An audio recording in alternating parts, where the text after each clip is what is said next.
breakfast video பார்க்க போகிறோம். Like இங்கே பொட்டேட்டோ எல்லாம் பாயில் பண்ணியிருக்கு அண்ட் ஆயில் ஊற்றி பேன் ரெடியாக இருக்குது. இங்கே தேவையான வெஜிடபிள்ஸ் எல்லாம் ரெடியாக இருக்குது அண்ட் இதுவும் பெசஞ்சு ரெடியாக இருக்குது. கெஸ் பண்ணுங்கள் என்ன பிரேக்ஃபாஸ்ட்னு. ஆப்வியஸ்லி உங்களுக்கு தெரியும், பட் அப்படியே ப்ராசஸ் பார்க்கலாம் வாங்க. ஸோ எண்ணெய் நல்லா ஹீட் ஆனதுக்கப்புறம் சேம் நம்மளோட தாளிக்கிற ஐட்டம் எல்லாம் போட்டுக்கலாம். கொஞ்சம் உளுந்தம்பருப்பு நிறைய போட்டுக்கலாம். ஒரு தால் அண்ட் எஸ் அது கொஞ்சம் ப்ரௌன் ஆகட்டும். followed by கடுகு,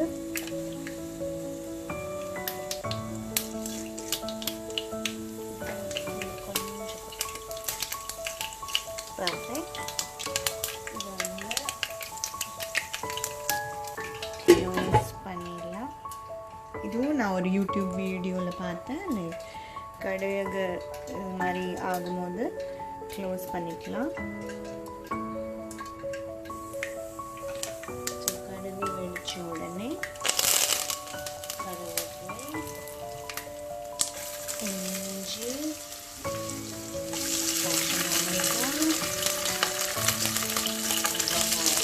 எல்லாம் ஒன்றா போட்டுடணும். இதெல்லாம் போட்டுட்டு கொஞ்சமாக வெங்காயத்துக்கு மட்டும் கல்லுப்பு போட்டுட்டு ஒரு நல்லா கிண்டி போடணும். இதில் பச்சை மிளகாய் நிறைய போட்டுக்கணும். இன்னும் வேணும்னா கூட போட்டுக்கலாம். நான் இன்னும் போட போகிறேன். பிகாஸ் இது ஒன்று தான் காரம்.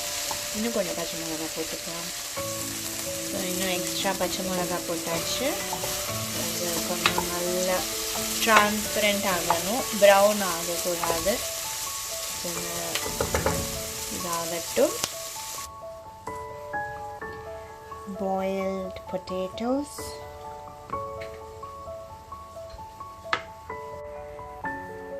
இந்த மாதிரி கட் பண்ணிக்கோங்க boiled potatoes. and meanwhile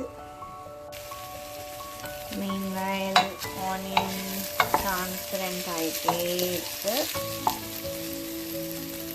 இன்னும் கொஞ்சம் transparent ஆகணும்.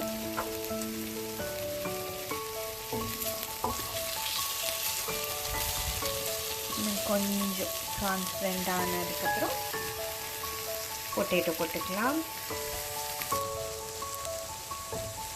பொட்டேட்டோ நிறைய சாப்பிடக்கூடாதுன்றவங்க ஆனியன் இன்னும் நிறைய ஆட் பண்ணிக்கலாம். ஏன்னா அந்த மசாலாவில் ஆனியன் வச்சு சாப்பிட்டுக்கலாம். இப்போ பொட்டேட்டோ ஆட் பண்ணலாம். ஓகே, ஸோ இப்போ பொட்டேட்டோஸ் ஆட் பண்ணியாச்சு. இதில் வந்து மிக்ஸ் பண்ணுறது முன்னாடி லைட்டாக உருளைக்கிழங்குக்கு தேவையான சால்ட், ஆனியனுக்கு நம்ம ஆல்ரெடி போட்டுட்டோம். உருளைக்கிழங்குக்குமே வேக வைக்கும் போது கொஞ்சம் போட்டாச்சு. இது கொஞ்சம் போட போகிறேன். கிரேவிக்கும் சேர்த்து கொஞ்சம் உப்பு நிறைய ஆட் பண்ணிக்கலாம். இதை வந்து ஒரு மிக்ஸ் பண்ணிக்கலாம். நான் மிக்ஸ் பண்ணிவிட்டு காமிக்கிறேன். மிக்ஸ் பண்ணியாச்சு. இது ஆயிலில் கொஞ்சம் அப்படியே ஃப்ரை ஆகிற டைமில் நம்ம ஆல்ரெடி இந்த மிக்சர் வந்து ரெடி பண்ணி வச்சுருக்கோம். என்னோடய மம்மி ரெடி பண்ணியிருக்காங்க. இது வந்து கடலை மாவு, மஞ்சத்தூள், தண்ணி, அவ்வளோதான். உப்பு இதில் போடல, அதுக்கும் சேர்த்து உப்பு அங்கே போட்டிருக்கு. இப்போ அது கொஞ்சம் ஒரு ஃபியூ செகண்ட்ஸ் நமக்கு வந்து இதில் ஆயிலில் கொஞ்சம் அப்படி இருந்ததுக்கப்புறம் இதை எடுத்து ஊற்ற வேண்டியதுதான்.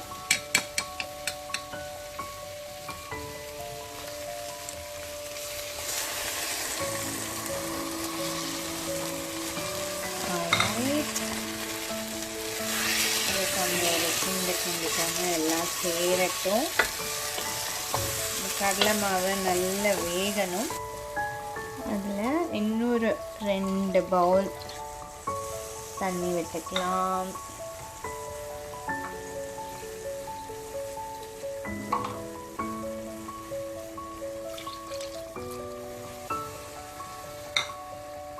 இதை வந்து மிக்ஸ் பண்ணிக்கோங்க. Look at the colour. இது வந்து எங்கள் மம்மியோட recipe, hotel style poori masala. இன்றைக்கி நான் பண்ணேன். அண்ட் ஸோ எஸ், இது வந்து பூரி கூட சாப்பிட போகிறோம், பூரி பண்ண போகிறோம். மீன்வைல் இது நல்லா கொஞ்சம் திக்காகணும், கொதிக்கணும். அப்படியே க்ளோஸ் பண்ணி வச்சிடணும். ஸோ இப்போது கிரேவி வந்து நல்லா கொதிச்சுட்டு இருக்கு. இன்னும் கொஞ்சம் திக்காகணும். இன்னும் கொஞ்சம் திக்காகணும், நல்லாவே திக்காகணும்.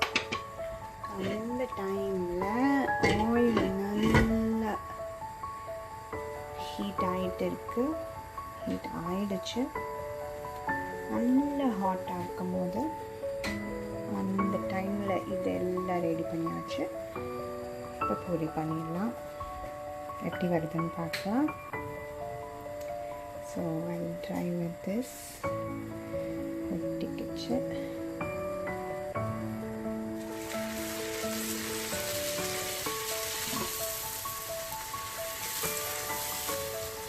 சக்ஸஸ்.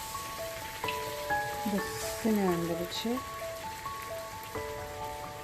கொஞ்சம் ரோஸ்ட் ஆகட்டும்.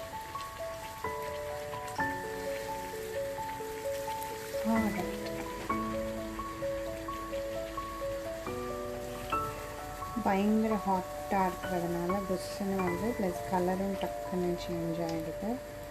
நல்ல ரோஸ்டாகவும் இருக்குது, ஃப்ளஃபியாகவும் இருக்குது.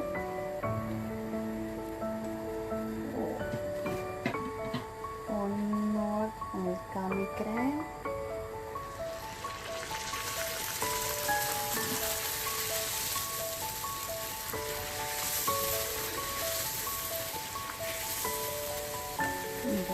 வரலை. எஸ், புஷ்ஷன் வந்துருச்சு.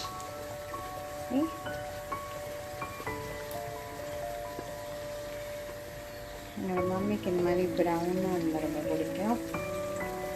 Heart shape puri. Try one more. எப்படி வருதுன்னு பார்க்கலாம்.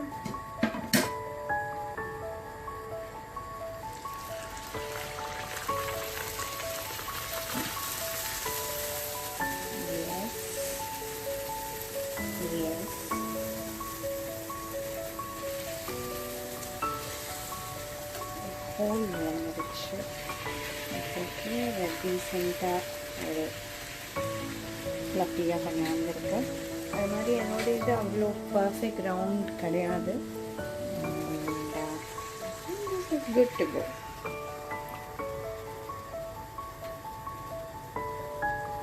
ஸோ இந்த மாதிரி எல்லா பூரியும் சுட்டிடலாம். அண்ட் மீன்வைல் இதுவும் திக்காகட்டும்.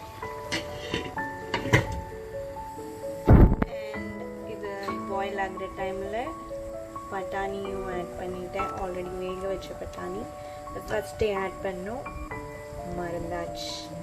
ஸோ இன்னும் கொஞ்ச நேரம் கொதிக்கட்டும். Gravy ready. மசாலா, உருளைக்கிழங்கு மசாலா அண்ட் பூரி ரெடி.